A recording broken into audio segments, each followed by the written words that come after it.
baay'ee gara laafetti akkuma miidiyaa irratti argitan dhala namaatiif quuqamti. Namni akkanaa kun baay'ee isaan argamu.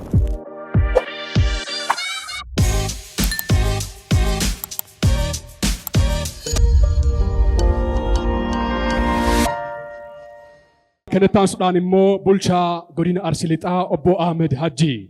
By the way, bulchaan godina Arsii Lixaa obbo Ahmed Hajji Oromiyaa keessaa raawwii bara 2017 gaggeeffame keessatti Oromiyaa keessaa tokkoffaa bahuudhaan pirezidaantii mootummaa naannoo Oromiyaa irraa badhaasa argatanii jiru. Haamilee nuu kennaaf midhaan isaati. Ani sila yeroon kabajamoo obbo Muhammad jedhe gaafa isaan badhaasa fudhatan arge. Muhammaditti as deebinaan immoo lakki kabajamoo obbo Ahmedinaan jedhe. Achi booddee kabajamoo obbo Ahmed Hajjeenaan raawwii bara 2017 dachee qamadii, dachee garbuu, dachee atleetotaa Arsiin gosa, Arsiin nama, Arsoomne qorsuma, Arsii Lixaa kabajamoo obbo Ahmed Hajji gara waltajjiitti dhufanii haasawaa akka nuuf taasisan. Haamileedhaan nu simadhaanii haamilee chöp goota kennaa haala addaatiin raawwii raawwachuudhaan qe'ee nagahaa, qe'ee tasgabbii, qe'ee misoomaa godina Arsii Lixaa gochuudhaan gahee guddaa taphatanii jiru. Haamilee nuu kennaafi. Ishee galatooma kabajamtuu obboleettii teenya aadde Masrat Dhaabaa haadha sagantaa guyyaa har'aa abbootii gadaa haadha siinqee akkasumas ammoo hirmaattota iddoo garaagaraa irraa asitti argamtan duraan dursee guyyaa eebba miidiyaa Soof Umar Masrat Dhaabaatiin baga ittiin nu ga'e baga ittiin siin ga'e jechuu barbaada. Masarat mana barnootaa tokko haayiskuulii tokko barannee waliin beennu erga isheen maqaa guddaa argachuu eegaltee seenaa isii qorachuu jalqabe. Hin beektuu haayiskuulii yeroo kutaa 9-10 Adaabbaatti baradhu namni baay'een isaa anis baadiyyaa irraa dhufaa isheen nama magaalaati badaa akkasitti waan guddaa hubachuudhaaf rakkatta. Ijoollee ishee wajjin barattee barsiisota akkasumas ammoo ijoollee yeroo ammaa mana hojii wajjin hojjennu gaggaafachaa ture.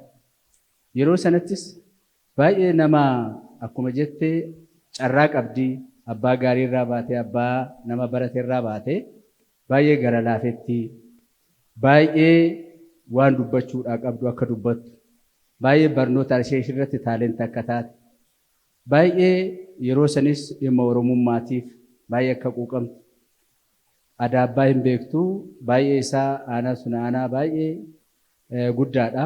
Namoonni hedduun achi keessaa bahee jira.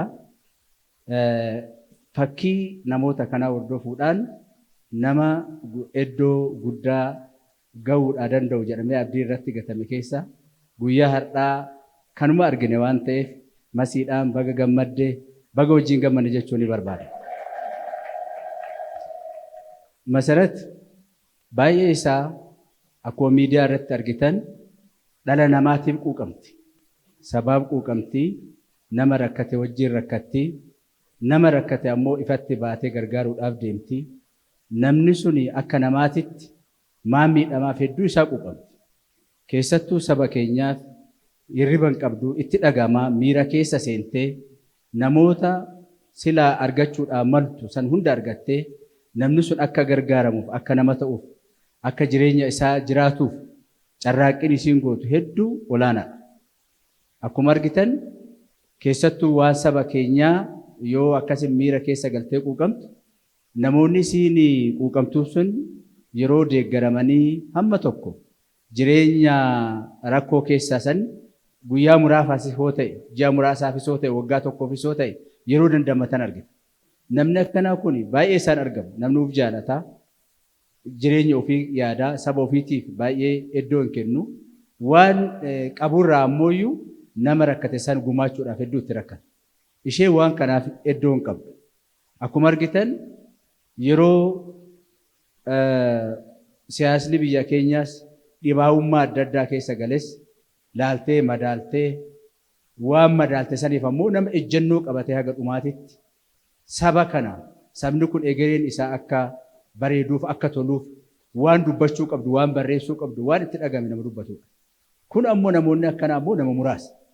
Har'as ammoo nama garaagaraatiin qeeqamuu dandeetta akka isheen jettu. Nama jechuun nama ufitti amanee ufiidhaaf jiraatu. Namaaf otoo hin taane ufiidhaaf. Namaa jecha oduu hin jenne sabaaf. Saba kamii saba dhugaa hordofuuf nama jiraatudha.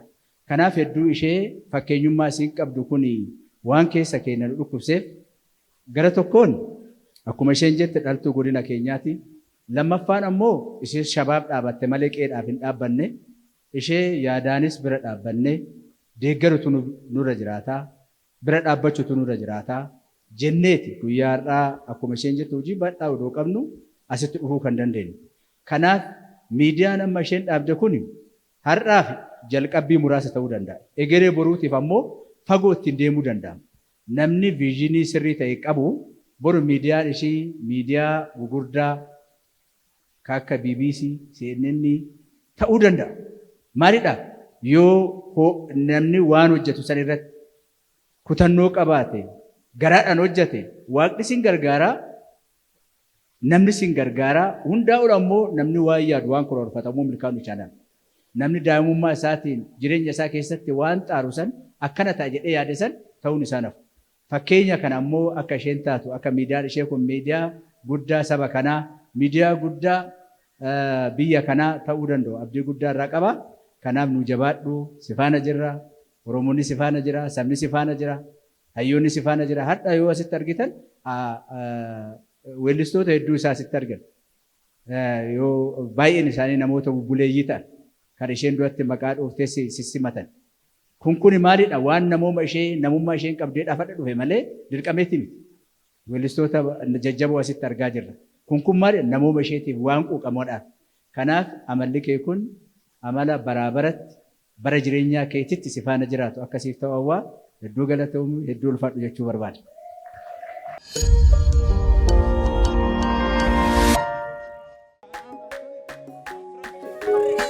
Baga guyyaa kana geessan nageessiniin ga'e soofumar miidiyaan miidiyaa uummataati.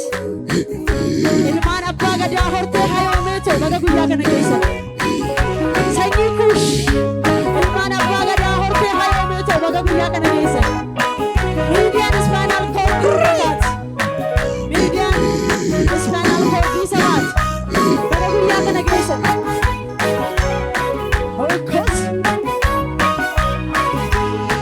Eduli sirba Focus. Esi bedara yomba Eduli sirba Esir bedara yomba Eduli sirba Ilman abba gada horte hayometo Esi bedara yomba Eduli sirba Esir bedara yomba Esha mani burkitu Esi bedara yomba Ejabe afa balbala Esir bedara yomba Dewo jingala Okas guyyaa gammachu Okas Esi bedara yomba Emade sifana dara Esir bedara yomba Esi bedara yomba Esir bedara yomba Ashumare Akkasumana baga horte hayoneeto Soofumar miidiyaa baga geessan Okas Orash Okas Hamilaan hin jiru Akka keessa guyyaa gammachu Okas Ocha Esi bokoro hare Emire bokoro hayo Esi bahabo kohana Emire kohana hayo Esi bokoro hare Okas Emire bokoro hayo Esi bahabo kohana Emire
Arr!